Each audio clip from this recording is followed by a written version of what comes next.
The faculty breakfast was the idea of our Student Athlete Advisory Council a year ago. It was to better inform our campus community of exactly what we do on a daily basis. Today, we hope to educate you and erase some of those concerns and misinformation you may have. Your student athletes are some of the brightest students on campus who represent the university on playing fields, but they're much more than that. Your student athletes are leaders in this community. They're involved in other campus groups and community service efforts. I want to encourage everyone to attend an athletic event at some point over the next year. You'll see that the time and effort these student athletes make to represent UT Dallas in the best possible way.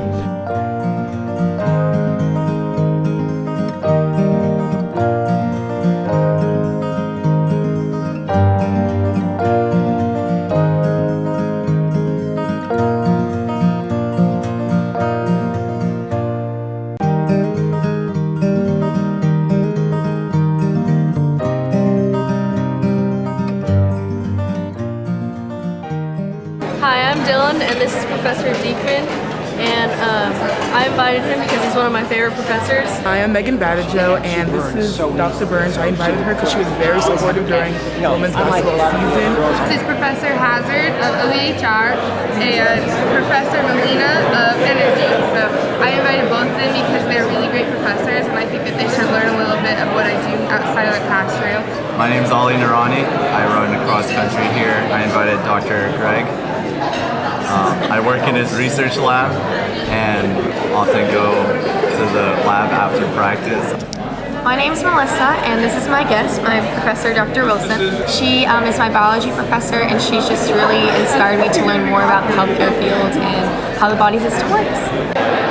Hello, I'm Samantha Halliburton. I play softball here, and this is my guest, Professor Zadorek, and he is my really just everything global business professor, which is my major. So that is why I chose to invite him. I thought it'd be kind of cool for him to see everything that's happening here with the D3 athletics. I'm Hope Griffith. I play softball, and this is Professor Polsey, who teaches B-Law, and I invited him because he's the best B-Law professor out there.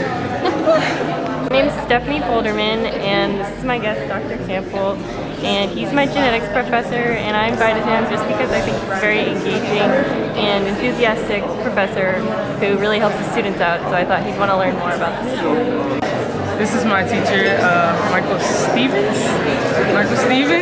and he's my digital video 1 teacher.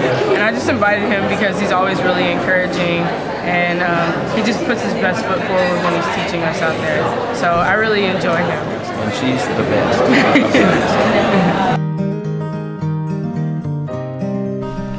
Hi everybody, my name is Stephanie Polderman, and I'm a junior biochem major. I'm Sam Constanti. I'm a senior biomedical engineering student, and I just finished my last year of men's soccer. Hello, I'm Raven. I'm a sophomore accounting major and play softball. What is NCAA Division III?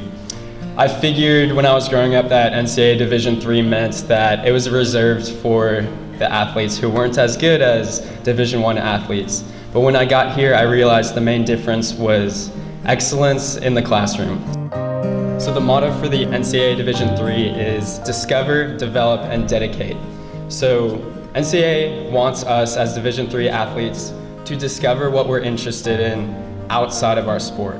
So we're much more than just a soccer player or softball players. We're pre-med, we're engineers, we're interested in philosophy. So they want us to discover our identity outside of our sport. Also, development as a human being. We're dedicated to developing our character and not just our performance on the soccer field or on the softball field. And finally, dedicate. We are dedicated to a high level of excellence both in and out of the classroom. We are the second largest division in Division III, and Division III happens to be the largest division in all of the NCAA. And as Bill said, we don't get scholarship, but as you'll see later in the statistics, I think it's under half of us have an academic scholarship. So I know we're all, we got a lot of staff in here, and professors typically like some concrete, hard statistics. So we sent out a survey, and we had just over, I think, half of our student athletes answer. We have 33% have made Dean's List 1 or more time. And then we have 71% are in clubs and organizations in campus. As well, we also have almost 25% have participated in an internship either in their summer or in their off season, and only 1.4% of our student athletes have not participated in community service. So that's, I think, a huge deal. 35% have jobs. I do know some actual teammates that are working in season on top of doing their academic work. On Fridays, I miss half of my genetics classes on Fridays. So overall, a quarter of my genetics classes I have to miss for softball. And so I depend on awesome professors like you guys to ensure that I get all the information and that I can come in contact with you and make up my missed exams.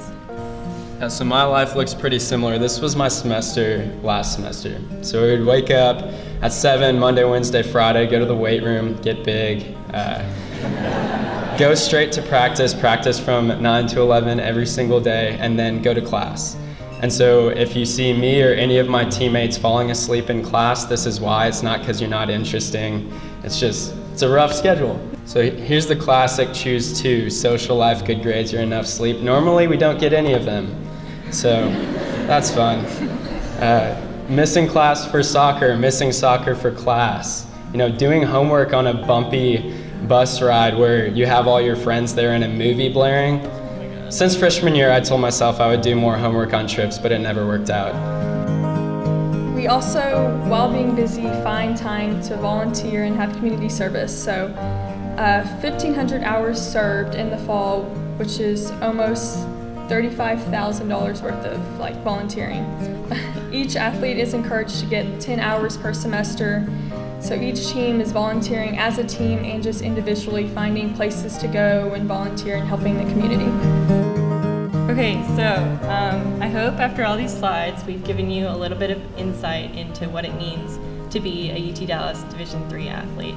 But the main purpose of this presentation is we wanted you all to get an understanding of how much your support truly means to us as student athletes, and what a great job you guys do for us. It was a great event. I learned a few things about Division III. I didn't realize it was the biggest division in the NCAA. I knew, of course, that all of our students are great student athletes with a real emphasis on student. I guess the part that I didn't fully appreciate was the degree of volunteerism, how much other service our student athletes are giving back to the community. That was kind of special. That was really nice. Good to see.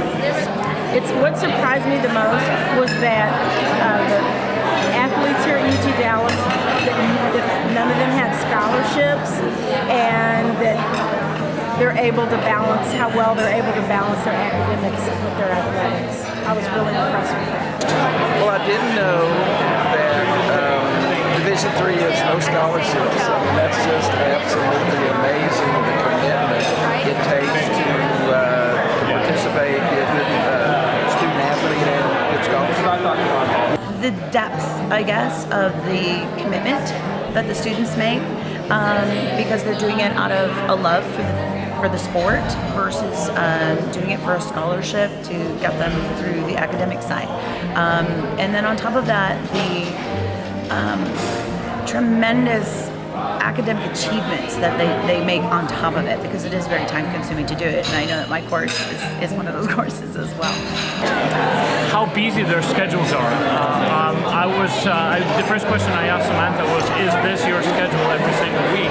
And she said not as busy, but close to it. So I truly admire all the dedication that all the kids, as well as Samantha, contribute to the sports and development of UT Dallas.